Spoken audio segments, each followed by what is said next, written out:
It's Ivan from the EV Stock Channel here. In today's episode, we'll be looking at whether the Model Y could be released as soon as Q1 or Q2 in 2020, based on some major hints that Elon dropped during the annual shareholder meeting and the 2019 Q2 earnings call. Now, before I begin, this video is an updated episode that was previously released about a month ago. The reason for the re-upload is to fix the sound quality, as requested by a few people. And while re-recording, I added some new content in the second half of the episode based on recent news regarding the Model Y, so feel free to skip ahead if you've seen the previous one. Anyways, let's just get into it.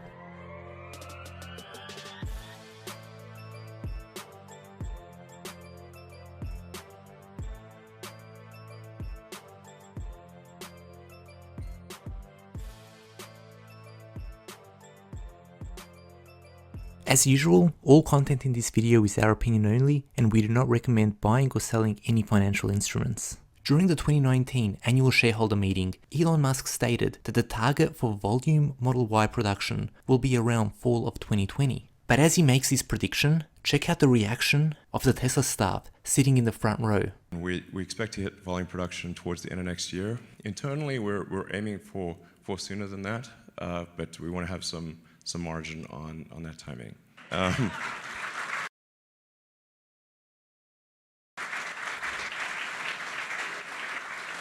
Now, I could be easily reading way too much into this, but the way these guys reacted leads me to think something could be up. So I followed the breadcrumbs to see where they lead and got two more major clues during the 2019 Q2 earnings call when Elon stated the following. And we expect a free cash flow positive in future quarters with the possible temporary exceptions around the launch and ramp of new products. Okay, so they don't expect to be free cash flow positive during the launch and ramp of a new product. So how does this shed any light on when we expect to see Model Y production? Well, soon after, Tony Sacconaghi from Bernstein asked Elon about demand with respect to Q3 and beyond, to which Elon responded, in Q3 of 2019, demand will exceed Q2, which was a record-breaking quarter for deliveries at 95,200, and if production can increase, which it has for every quarter since Model 3 came into production, then we can see Tesla break a new record for deliveries in Q3. And based on the numbers so far available through July and August, Tesla is currently ahead in deliveries, and the leaked email from Elon has stated that Q3 could be the first quarter in which Tesla breaks 100,000 deliveries. Q4 of 2019, Elon states that there will again be very strong demand and to expect quarter-over-quarter improvements, meaning we should expect to see more than 100,000 deliveries. Then we get a really big hint, in that Elon states that Q1 of 2020 will be tough. And I take it that tough means a large Q1 loss. But wait a second, do you remember what Elon said earlier on the conference call, in which they expect to be free cash flow positive in every quarter unless they're launching or ramping a new product? If Q1 is going to be tough, does that mean that Model Y is going to be launched in Q1 of 2020? Maybe. Elon then mentions that Q2 of 2020 will be tough, but better than Q1. So the way I see it, during Q2, the Model Y really starts to ramp along with the Shanghai Gigafactory, and Tesla makes a loss, but much smaller than that of Q1. Elon then mentions that Q3 and Q4 will be incredible. What do I think Elon means by incredible? Potentially record-breaking profits in Q3 of 2020 as a result of Model Y and Model 3 selling in large volumes, along with the Shanghai Gigafactory potentially producing and selling over 5,000 Model 3s per week in China and across Asia. So in this case, I think Elon is giving us all a conservative estimate on when Model Y will be released, just not to put any unnecessary pressure and media attention to Model Y production if there are any unseen issues that arise. Based on what I'm seeing and hearing, as long as they don't hit any type of production setbacks, I think Tesla could just surprise the market and release the Model Y late in Q1 of 2020, 6 to 9 months ahead of schedule. And in my opinion, they may just be able to do this, as they have learned many hard lessons from initial Model 3 production issues and will not be making the same mistakes again. Not to mention that 75% of the parts used in the Model 3 are the same that will be used in Model Y production. So therefore they won't be adding many new complexities, unlike when they released the Model S and X. So let's see what happens, and I hope we get more clues during the Q3 conference call. Finally, let's have a look at the size of the SUV market in the US. Elon did mention that the SUV market was about 2.5 times bigger than the sedan market, And that looks about right when looking at the top 20 selling vehicles in the United States during 2018, in which half the cars on that list were SUVs.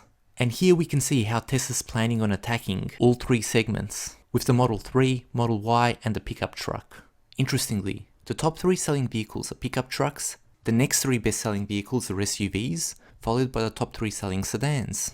Here we can see the top selling SUVs, with yearly and weekly average sales. The Toyota RAV4 takes top spot, selling an impressive 8,215 cars on average per week. So how would the Model Y compare? In our opinion, the best way to answer this question is to see how the Model 3 compares in production and deliveries. During Q2 of 2019, Tesla produced the Model 3 at an average rate of 5,579 cars per week, and if they do the same with Model Y, then that would allow them to rank 5th, provided they sell every one of those vehicles. When it comes to sales, Tesla delivered on average 3,478 Model 3s into the US market during the same Q2 of 2019. But remember, Tesla was also supplying Model 3s all over the world. If we want to get an idea of how many vehicles could be sold into the US market, then we would need to have a look at Q4 of 2018, when Tesla was predominantly just selling Model 3s to the US market, and before they started international deliveries.